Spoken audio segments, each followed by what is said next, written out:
అందరికీ నమస్కారం. ఈ నెల 17వ తారీఖు బుధవారం రోజున శ్రీరామనవమి రానుంది. శ్రీరామనవమి అనేది భారతీయులలో అంతా కూడా ఎంతో ఘనంగా, గొప్పగా, కన్నుల పండుగగా కూడా జరిపించే ఒక పండుగ. శ్రీరాముడు అంటే తెలియని వారు ఉండరు. సకల సుగుణాభిరాముడు శ్రీరాముడు. శ్రీరాముడు లాంటి భర్త రావాలని ప్రతి కన్యపిల్ల కూడా కోరుకుంటుంది. శ్రీరాముడిలాగా భర్త ఉండాలని ప్రతి పెళ్ళైన స్త్రీ కోరుకుంటుంది. అలానే శ్రీరాముడు లాంటి గుణగణాలు కలిగిన సంతానం కలగాలని ప్రతి తల్లి కోరుకుంటుంది. అలానే తమ కొడుకులు మంచి మార్గంలో నడవాలని, శ్రీరాముడు వలె నడవడిక ఉండాలని ప్రతి తల్లి కూడా కోరుకుంటుంది. ప్రతి తల్లి కాదు, ప్రపంచంలో ఆడవాళ్ళంతా కూడా అదే కోరుకుంటారు. సకల సుగుణాలు కలిగినటువంటి వారు శ్రీరామచంద్రమూర్తి. శ్రీరాముల వారి గురించి ఎంత చెప్పినా తక్కువే. భారతదేశంలో వెలిచిపోయే ఒక అద్భుతమైనటువంటి వర్ణనాతీతమైనటువంటి రామాయణం చరిత్రలోనే ఒక అద్భుతం. ఈ అద్భుతానికి కారకుడు శ్రీరామచంద్రమూర్తి. ఎందుకు అంటే అందులో ముఖ్యమైనటువంటి చాలా రకమైన అద్భుతాలు ఉన్నాయి. శ్రీరాముల వారి మంచితనం ఎంతో గొప్పదిగా ఉంటుంది. అంతేకాదు, ఈ గొప్పతనం ఒకటే కాదు, శ్రీరాముల వారి వర్ణనాతీతమైనటువంటి అద్భుతాలు ఉన్నాయి. కానీ మనం ఒక ఉదాహరణకి తీసుకుంటే శ్రీరామచంద్రుల వారు కేవలం తండ్రి మాట కోసం 14 సంవత్సరాలు వనవాసానికి వెళ్ళిన శ్రీరామచంద్రుల వారి అంత గొప్పటి వ్యక్తులు ఈ ప్రపంచం పైనే మళ్ళీ పుట్టరేమో. అంతేకాదు, ఒకే మాట, ఒకే బాణం, ఒకే భార్య అనే ఒక నానుడి కూడా ఉంటుంది. శ్రీరామచంద్రుల వారి యొక్క నడవడిక పైన ఉండే పుట్టినది. అలానే శ్రీరామచంద్ర వారు సీతాదేవి కోసం 10 తలల రావణాసురుడిని అంతం చేసి గొప్ప యుద్ధంలో గెలిచి వీరుడిగా నిలిచి సీతా సమేతంగా అయోధ్యకు వచ్చి పట్టాభిషేక్తుడైన విషయం మనందరికీ తెలిసినదే.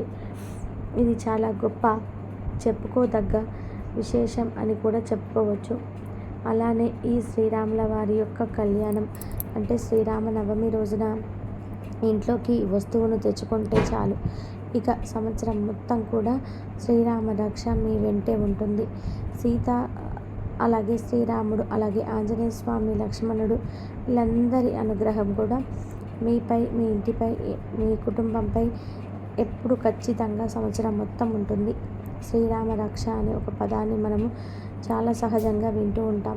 ఆ శ్రీరాముల వారి రక్ష అనేది మన వెంటే ఉంటే మనకు ఎలాంటి కష్టాలు, దరిద్రాలు రావు, అందరి చేరవు. స్వామివారి అనుగ్రహం ఉంటే ఇక జీవితంలో కష్టాలే కాదు, సమాజంలో మంచి గుర్తింపు ఉంటుంది. జీవితంలో కష్టాలు తొలగిపోతాయి, సంపాదించడానికి మార్గాలు కనిపిస్తాయి. మంచి బుద్ధి, విద్య, విజ్ఞానంతో కూడా ముందుకు సాగిపోతూ ఉంటాము.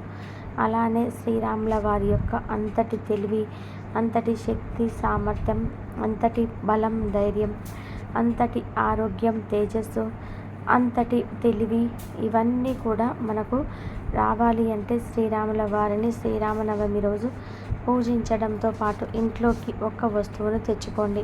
మనకి ఎవరైనా దీవించే సమయంలో లేదా మనని ఎవరైనా చల్లగా ఉండు, మీకు శ్రీరామ రక్ష ఉండుగాక అని మనని దీవిస్తూ ఉంటారు వేద పండితులు, పురోహితులు. ఎందుకంటే శ్రీరాముల వారి రక్ష అనేది అన్ని విధాలుగా అండగా ఉంటుంది. మరి శ్రీరాముల వారి యొక్క అనుగ్రహంతో శ్రీరామ రక్ష అనేది ఎల్లవేళలా మన వెంటే ఉండి మనకి ఎలాంటి కష్టాలు లేకుండా ఉండాలి అంటే శ్రీరామనవమి రోజున మర్చిపోకుండా ఇంట్లోకి ఈ ఒక్క వస్తువును తెచ్చుకోండి. ఇక మీ యొక్క జాతకం అనేది మారిపోతుంది, మీ దశ తిరిగిపోతుంది, కోట్లు సంపాదిస్తారు, కోట్లకి అధిపతిగా మారిపోతారు. అయితే ఇంట్లోకి ఏ వస్తువు తెచ్చుకోవాలో తెలుసుకునే ముందు శ్రీరామనవమి రోజున ముందుగా ఏ పనులు చేయాలో తెలుసుకుందాం. అలానే ఏ పనులు చేయకూడదో తెలుసుకుందాం. శ్రీరామనవమి రోజున ప్రతి ఒక్కరు కూడా సూర్యోదయానికంటే ముందే నిద్రలేవాలి. ఇంకా సూర్యోదయానికంటే లేచి తలంటు స్నానాలు పూర్తి చేసుకోవాలి. ఇక శ్రీరామనవమి రోజు మర్చిపోకుండా ముఖ్యంగా పసుపు రంగులో ఉండే పిస్తులను ధరించాలి. అలానే స్నానం చేసే నీటిలో తులసి దళాలను వేసుకొని స్నానం చేయాలి. తులసి దళాలు అంటే శ్రీరామచంద్రమూర్తికి చాలా ఇష్టం. కాబట్టి శ్రీరాముల వారికి తులసి దళాలు అంటే ఎంతో ఇష్టం. వాటిని వేయడం వల్ల ఆరోగ్యం కూడా బాగుంటుంది. అలాగే రోజంతా కూడా మంచి సువాసన భరితంగా ఉండగలుగుతామని, యాక్టివ్గా ఆనందంగా ఉండగలుగుతాము. అలానే శరీరంపై ఉన్న దిష్టి దోషాలు, నెగిటివ్ ఎనర్జీ, నకారాత్మక శక్తి వంటివి కూడా తొలగిపోతాయి. శ్రీరాముల వారి అనుగ్రహం కూడా లభిస్తుంది. అలానే ఈ రామనవమి రోజున పచ్చని అంటే పసుపు రంగులో ఉండే దుస్తువులను ధరించండి. ఇవి శ్రీరాముల వారికి చాలా ఇష్టం. శ్రీరాముల వారు కూడా ఎప్పుడు పసుపు రంగులో ఉండే దుస్తువులను సమర్పిస్తారు. అందుకే శ్రీరాముల వారికి ఆ రంగు దుస్తువులంటే చాలా ఇష్టం. ఇక శ్రీరాముల వారికి ఇష్టమైనటువంటి పసుపు రంగు కాబట్టి వాటిని ధరించి పూజ గదిలో శ్రీరాముల వారి విగ్రహాన్ని కానీ ఫోటో కానీ ఉంటే పూజించాలి. అలానే మనం ఈరోజు శ్రీరామనవమి రోజున అయోధ్య నుండి వచ్చిన అక్షింతలను పసుపు రంగు వస్త్రంలో కొన్ని వేసి మూటలా కట్టి ఆ మూటకు ధూపాన్ని చూపించి దానిని పూజ పూర్తయ్యాక బీరువాలో పెట్టుకోండి. ఇలా చేస్తే డబ్బు అనేది వస్తుంది. అంతేకాదు బీరువాలో ఇది పెట్టే సమయంలో ఖచ్చితంగా ఈ నియమాలను పాటించగలమనే వారు మాత్రమే ఈ పరిహారం చేయండి. లేదంటే చేయకూడదు. ఎందుకంటే బీరువాలో ఉతికిన దుస్తులు వేయకూడదు. అది శ్రీరామ అయోధ్య నుండి వచ్చిన పాదాలను తాకి శ్రీరాముల వారి అనుగ్రహం పొంది అయోధ్య నుండి వచ్చిన అక్షింతలు కాబట్టి మీరు ఎట్టి పరిస్థితుల్లో కూడా వాటిని అపవిత్రం చేయకూడదు. అపవిత్రం చేయకూడదు అంటే ఖచ్చితంగా ఈ నియమాలను అన్నిటివి పాటించి తీరాలి. ఇంతకీ ఏ నియమాలు పాటించాలంటే గనక అయోధ్య నుండి వచ్చిన అక్షింతలను మన బీరువాలో పెట్టడం కన్నా ముందు బీరువాని పూర్తిగా శుభ్రం చేయాలి. తడి క్లాత్తో తుడిచి తర్వాత పట్టు బట్టలను నీట్గా ఉతికిన దుస్తువులను మాత్రమే బీరువాలో ఉండేలాగా చూసుకోండి. అలానే ఎప్పుడు కూడా బీరువా అనేది మన పడుకునే మంచానికి తగిలి ఉండకూడదు. అలా ఉన్నా సరే వాటిని మీరు పెట్టకూడదు. అక్షింతలను బీరువాలో పెట్టకూడదు.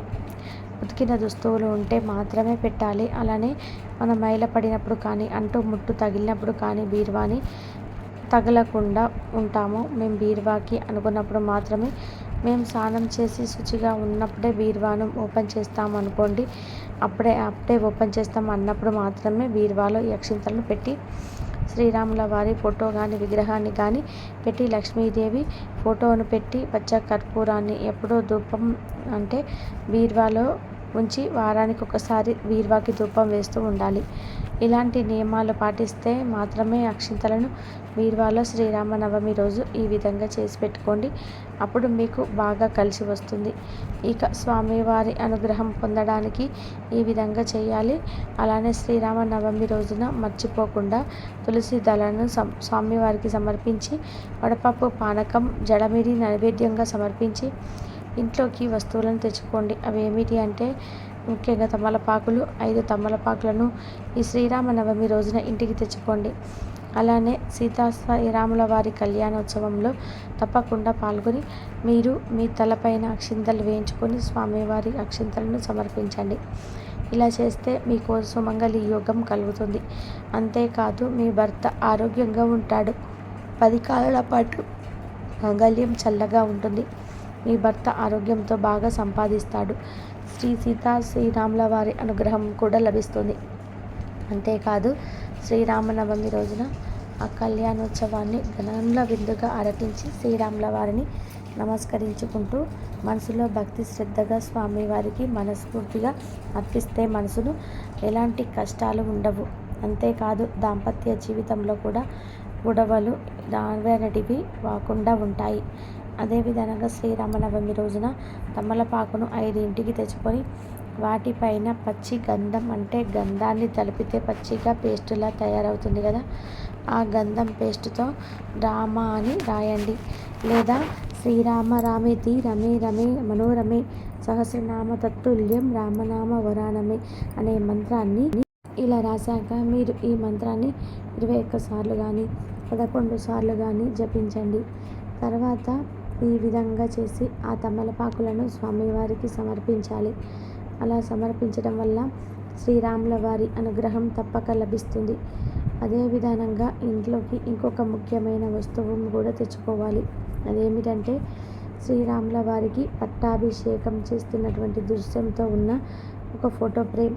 ఈ ఫోటో ఫ్రేమ్లో ఆంజనేయ స్వామి, దశరథ మహారాజు, శ్రీరాముల వారు, సీతాదేవి, లక్ష్మణుడు. ఆ ఫోటోను శ్రీరాముల వారికి దశరథ మహారాజు పట్టాభిషేకం చేస్తున్నటువంటి దృశ్యం కళ్ళకు కట్టినట్టుగా ఉండాలి. అలాంటి ఫోటో ఫ్రేమ్ని శ్రీరాముల నవమి రోజు ఇంటికి తెచ్చుకొని మీ ఇంటి సింహద్వారం పై భాగంలో పెట్టుకోండి. ఇలా చేస్తే సంవత్సరం అంతా బాగా కలిసి వస్తుంది.